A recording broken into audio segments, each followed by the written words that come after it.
और उस दिव्य परश के प्रभाव के बारे में नहीं जाना। ये कैसा है परश और कैसा है परशुराम। केवल मुनि जन जाने मैंने तुझे भारत बोल दिया, इसलिए मैं तेरा वजन नहीं कर रहा। अब तुझे क्या मुझे सिर्फ पेट काठी का अमर समझ रखा है। ये कैसा है परशुराम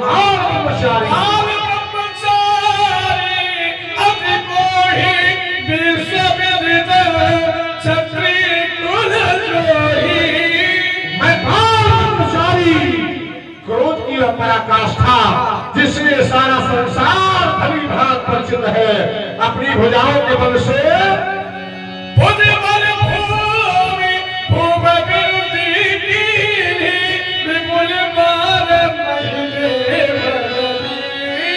अपनी भुजाओं के बल से एक बार नहीं अनेकों बार इस वसुंधरा को जीतकर सर्वस्व ब्राह्मणों को दान में देने वाला ये वही है देवता नंदन परशुराम।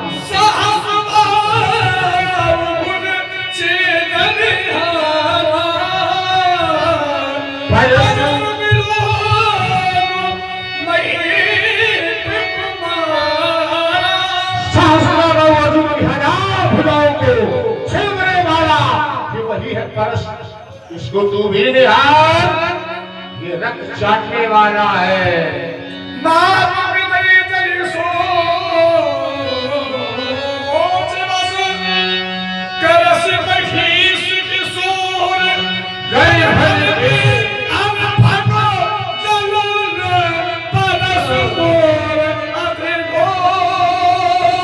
क्यों अपने माता पिता को सम्मान ही करना चाहता है? पिता को सोच के वशीभूत करना चाहता है। ये वही परशु है जिसकी घोर गर्जना से गर्भ में पल रहे भूल तक नष्ट हो जाते हैं। आप कभी बोलते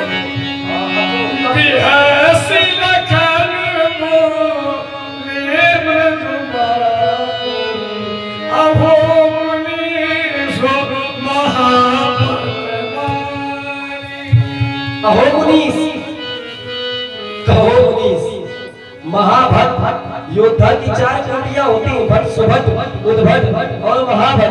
मैं आपको भट सुभट उद्भट नहीं मानता हूँ, मैं आपको महाभट मानता हूँ। महाभट मानी महाभटों में माने हुए। अच्छा फटाफट वाले सही पकड़। महाभट मानी रूप मोहि दिखा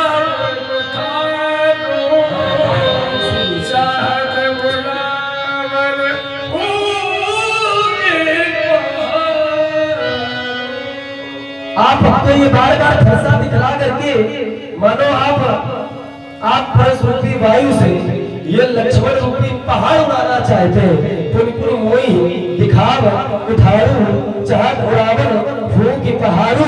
लेकिन एक बात आपको बता दे क्या व्यासी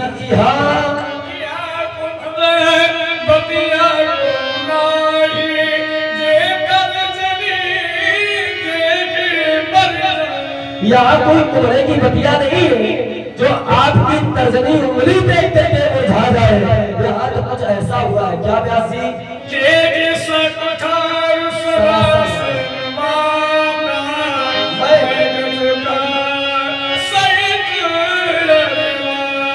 आपका ये धनुष बाण फैसा देख करके यदि मैंने कुछ कहा सही तक अभिमाना देख उठाया सरासन बना मैं कुछ कहा सही तक अभिमाना। ऐसा क्यों? क्योंकि प्रभु सुते सब जी जने भूमियों की जो कछु कहा वहु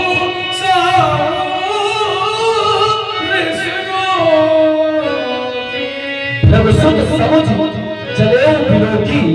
आपका ये यज्ञोपवीत देख करके मैंने आपका यज्ञोपवीत देखा।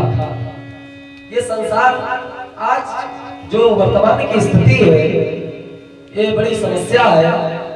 कि लोग ना तो ये मैंने जनेऊ को देखा परशुराम जी के, मेरी दृष्टि पहुंची, इसीलिए परशुराम जी जो कहते हैं उसको मैं सहन कर लेता हूँ, क्योंकि मैं जान गया कि प्रभु जी के पौत्र है, प्रभु जी के वंशज है, भृगुसुत समझ। लेकिन आजकल तो ये समस्या है, लोग न जनेऊ को देखना चाहते हैं न जनेऊ वालों को देखना चाहते हैं। क्या बात, क्यों भाई? बनना चाहते हैं जनेऊ वाली। हाँ, बनना चाहते हैं। हाँ, अगर शादी विवाह ना हो, अगर चाय माई ना हो तो लोग जनेऊ ना करवाएंगे। हाँ, वो भी टंगा है, तो ये समस्या है। लेकिन हमारे सनातन संस्कृति है, ये सभ्यता है। यज्ञोपवीत जो धारण करता है तो सूत्र कहता है यज्ञोपवीत जो होता है आयुष से अग्रम, आयु की वृद्धि, बलम अस्तु तेजा, बल और तेज की प्राप्ति होती है और शुभ्रता को, मंगलता को प्रदान करता है। ऐसा है यज्ञोपवीत, इसलिए भृगुसुत समझ जनेऊ विलोकी और जो कछ कहूं साहो ऋषिरोकी, क्योंकि हमारे कुल की एक विशेषता है। क्या है विद्यार्थी?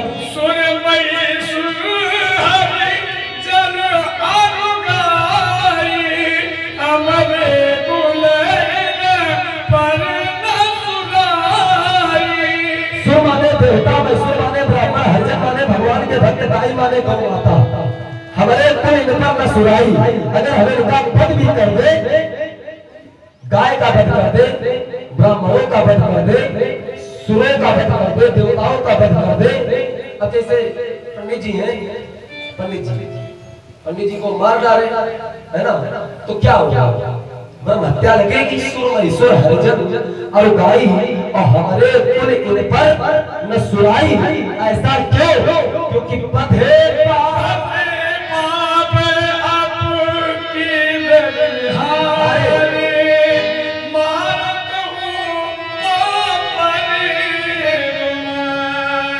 इसलिए मैं भारत देखे तो मरना तब ताकिस विप्र के चलना। क्यों? क्योंकि मारता हुआ अगर इनको तो ब्रह्म हत्या भी होती है, और छोड़ता हुआ अगर इनको तो वीरता इनकी मुझसे होती है। तो ये कारण है, इसलिए मैं कुछ कह नहीं सकता हूँ। क्या? अरे कोटि पुरुष सब बचन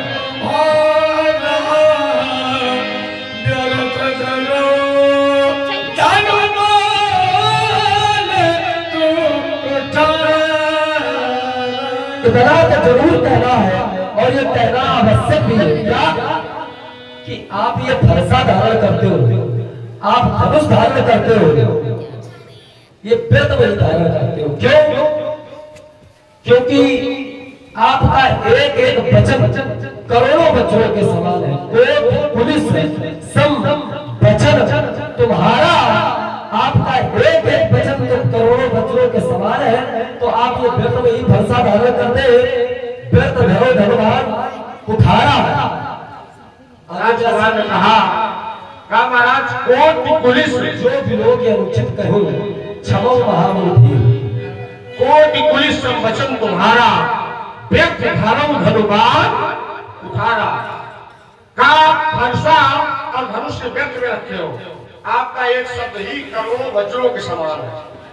व्यास जी ईमानदारी से बताना, जब से ये आया है 1000-2000 शब्द तो हमने प्रयोग किए, और एक शब्द जब हमारा करोड़ों वज्रों के समान है, तो इतने वज्रों का प्रयास है क्या? देखो गायब हो गया। अच्छा, पानी मांग गया, कह रहा देखें कितने कितना पानी है। अब पानी देखने गया है, लास्ट ने कहा भरसुत सब जनेऊ विलोकी, जो कुछ कहा वो साहब ऋषियों की। कहा मैंने आपकी हिकत को देखा तो मैं जान गया कि आप भक्त ऋषि ब्राह्मण हैं।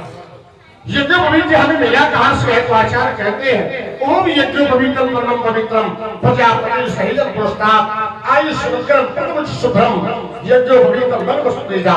यज्ञोपवीत धारण करने से व्यक्ति की आयु में वृद्धि होती है, बल में वृद्धि होती है, तेज में वृद्धि होती है। बोलिए व्यास। ये ले हमारे बाबा राशि आ गए आचार्य सत्यम शुक्ला, यो से 25 श्रद्धा के सुमन हमने शुक्ला होगा, शुक्ला बहुत सुंदर है।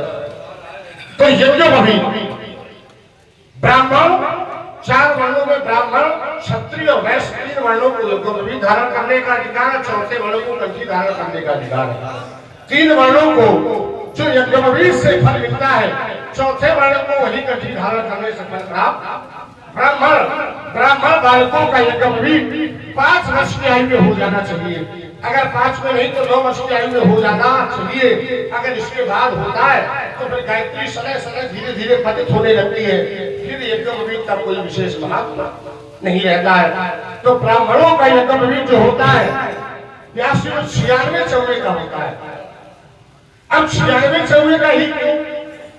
तो ब्राह्मण बालक को 32 विद्याएं और 64 कलाएं सीखने के लिए प्रयासरत रहना चाहिए। ब्राह्मणों की जो गायत्री हुआ करती है वो ब्रह्म गायत्री हुआ करती है।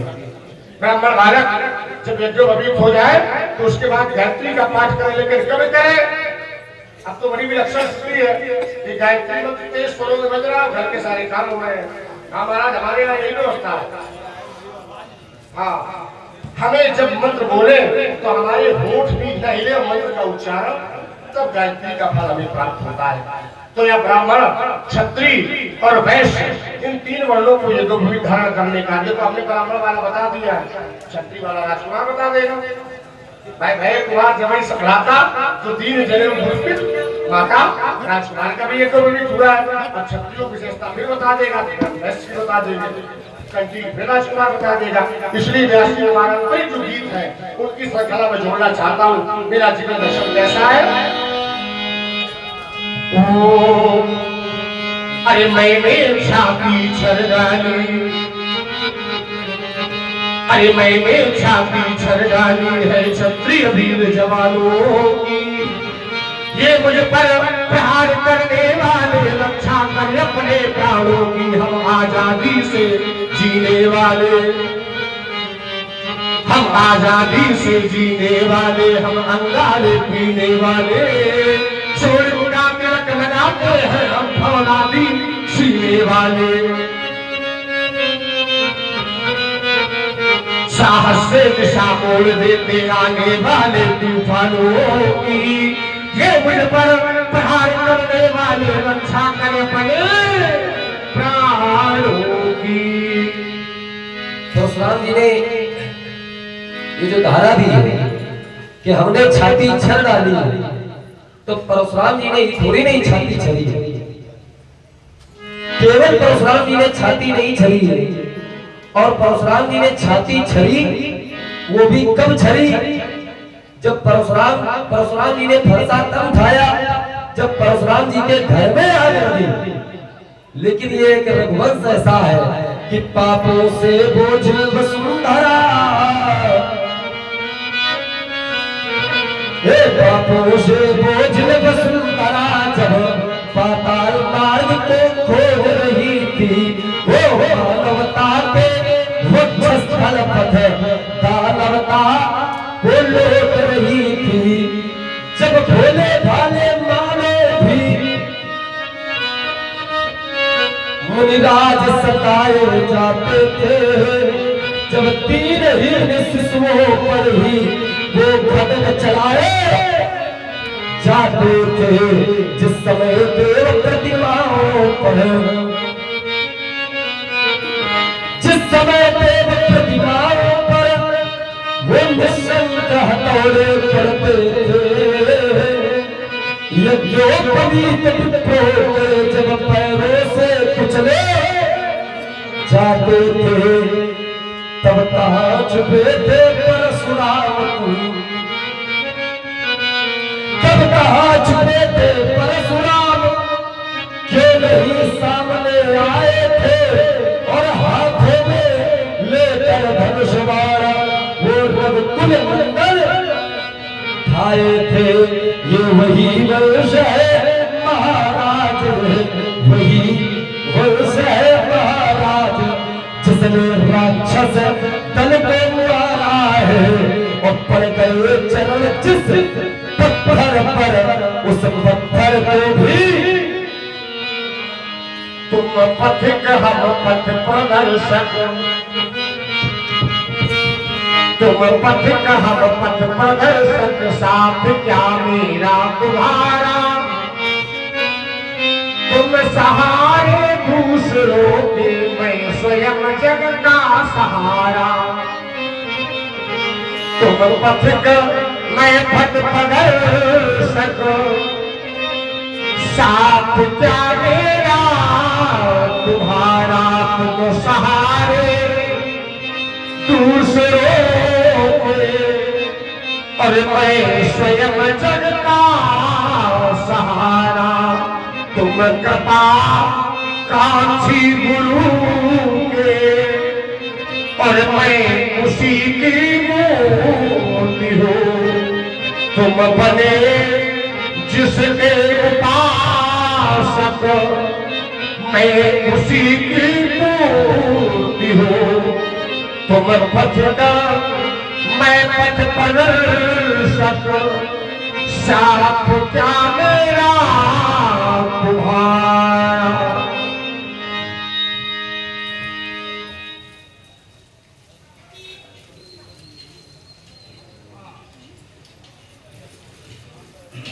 और आराध्या दीक्षित, आस्था दीक्षित, अरुण दीक्षित की भतीजी की ओर से 51 श्रद्धा के सुमन, शैलेश मिश्रा जी की ओर से 21 श्रद्धा के सुमन, श्री विजय गुप्ता जी की ओर से 101 श्रद्धा के सुमन और विजय गुप्ता जी की ओर से 11 पुष्प मुद्राएं श्री व्यास जी को प्रदत्त है और नंद किशोर जी तिवारी की ओर से 51 श्रद्धा के सुमन दोनों मूर्तियों को चलो प्रदत्त है।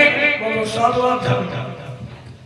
व्यक्ति को कभी व्यास जी अपने कर्म से नहीं वंचित होना चाहिए, कर्म से नहीं वंचित होना चाहिए। अच्छा क्या ऐसा है? क्यों? क्योंकि जीव जिस समय इस धराधाम पर जब आता है, जब धराधाम पर आता है तो देववाणी कहती है नहीं कश्चित क्षण विजात निष्ठित कर्म करत रहा वशा। मनुष्य कर्म किए बगैर एक क्षण मात्र नहीं ठहर सकता है। श्वास ले रहा है, चल रहा है, भजन भगवान के भजन कर रहा है, भक्त भगवान के, तो ये भी एक प्रकार का कर्म है। हम बोल रहे हैं ये भी एक कर्म है, हम श्वास ले रहे हैं ये भी एक कर्म है। लेकिन वो कर्म कौन सा है जो सुकर्म बन जाता है, जो धर्म बन जाए, वो कर्म ऐसा कौन सा है? तो आचार्य कहते हैं परहित सरिस धर्म नहीं भाई और पर पीड़ा सम नहीं अद भाई। तभी कहा पुष्प पर खिलो, पुष्प पर खिलो, चांद पर हंसो और चांदनी बन चलो आदमी के लिए, चांदनी बन चलो आदमी के लिए।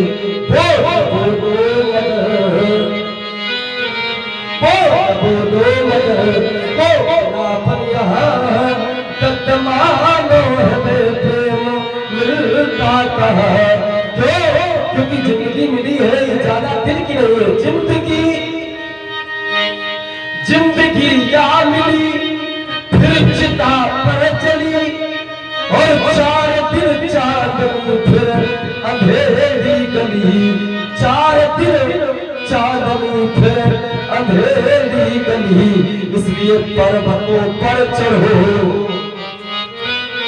पर्वतों पर चढ़ो और सिंह बनकर लड़ो। तुम जहर भी पियो आदमी के लिए, पुष्प बनकर खिलो और चांद बनकर हंसो, चांदनी बन चलो आदमी के लिए। इस संसार में व्यक्ति आता, आने के बाद यह तेरा है या मेरा बस इसी में लगा रहता है।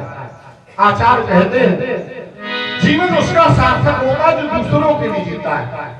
अपने लिए तो सभी जीते, जो दूसरों के लिए जीता है इतिहास उसका स्वर्णाक्षरों में अंकित हो जाता है। व्यास जी कैसे होता है?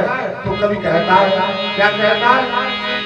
सागर सावन गीता है, सागर सावन गीता है, मधुर खुशबू देता है, औरों के हित मरता है, औरों के हित जीता है, उसका आंसू रामायण। जो दूसरों के लिए जीता है तो कभी कहता है उसका प्रत्येक आंसू रामायण के समान पवित्र होता है, और उसका प्रत्येक शब्द गीता के समान अनुकरणीय होता है। उसका आंसू रामायण, उसकी हर बोली गीता है, औरों के हित मरता है। तभी तो कभी कहता है कि हमें अपने लिए नहीं जीना है, हमें दूसरों के लिए जीना है। और जीवन में जब जीना है तो बिना लक्ष्य के अपने जीवन को रखना, हमारे जीवन का लक्ष्य होना चाहिए। हम आए हैं तो हमारे जीवन का लक्ष्य होना चाहिए, और जब तक लक्ष्य प्राप्त न हो जाए तब तक हमें रुकने वाला नहीं होना चाहिए। हमें सतत प्रयास करना चाहिए। उत्तिष्ठ जागृत प्राप्त बनाते बोध है, हमें उठना है, जागना है और लक्ष्य को प्राप्त करना है। तो कभी कहता है, क्या कहता है व्यास, मत जियो सिर्फ अपनी खुशी के लिए, मत जियो सिर्फ अपनी खुशी के लिए, कोई सपना बुलो जिंदगी के लिए। पोछ लो दीन दुखियों के आंसू अगर,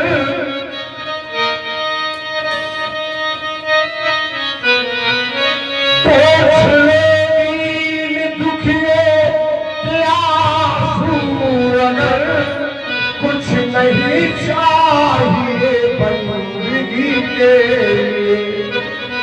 मत जियो सिर्फ अपनी खुशी के लिए, कोई सपना बुनो जिंदगी के लिए।